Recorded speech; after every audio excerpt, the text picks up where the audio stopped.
Hey everyone, Tom here from IGM. Today I'm going to be talking about a game I recently played through called Nihilumbra.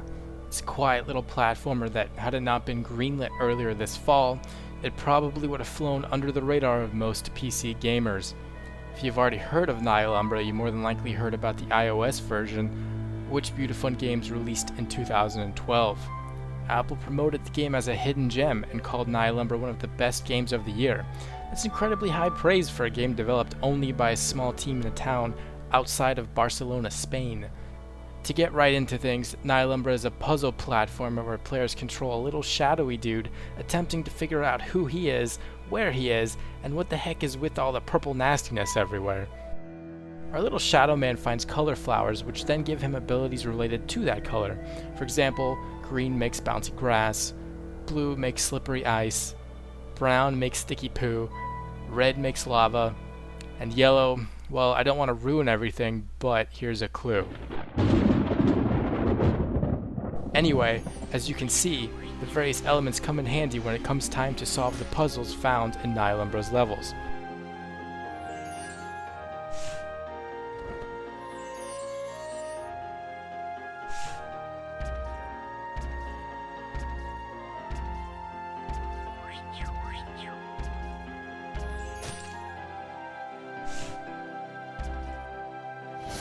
One of the major differences between the mobile version and the freshly released Steam version of the game is that Nihilumbra now has an actual narrator reading the text that pops up in nearly every scene of the game.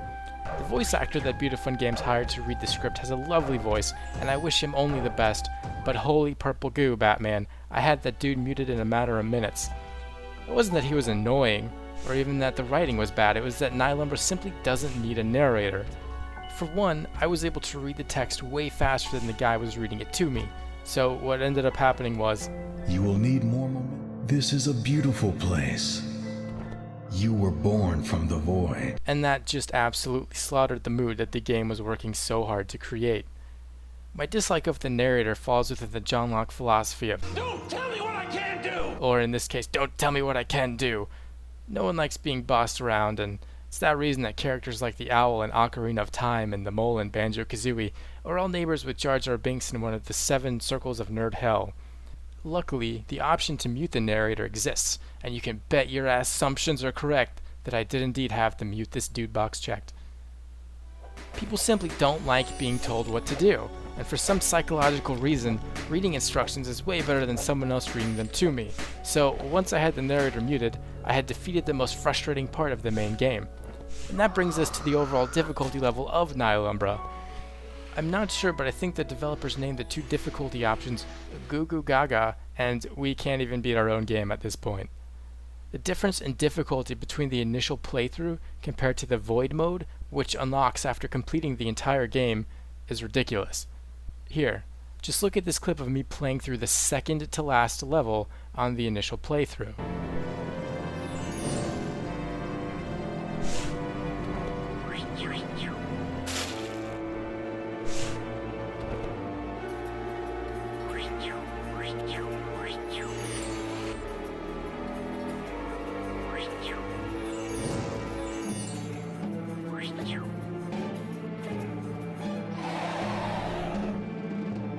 Now, compare it to this next clip, where it's literally the first scene in the first level of Void mode.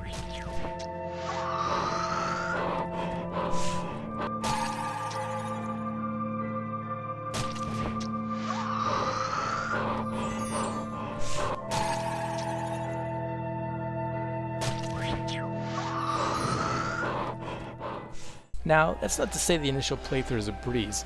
There were certainly a few times where I got stumped by a scenario for a few moments, but a good 95% of the areas I was able to clear through on my first or second attempt. Typically the times I was killed were all good examples of the developers being purposefully frustrating, throwing something at you were not expecting.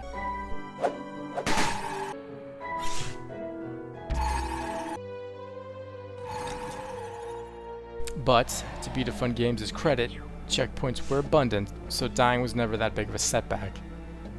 I feel like Beautifun Games didn't take into account how easy the game would be for mouse and keyboard gamers, as opposed to those who were playing the game on a tablet or smartphone. When I was playing through the game, I couldn't help but thinking, man, This puzzle would have been a nightmare to get through using touchscreen controls.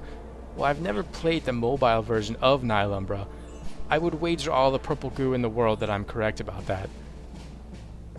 As you've been hearing, the soundtrack for Nihilumbra is very fitting for the game, and it is quite a lovely soundtrack just to listen to when relaxing.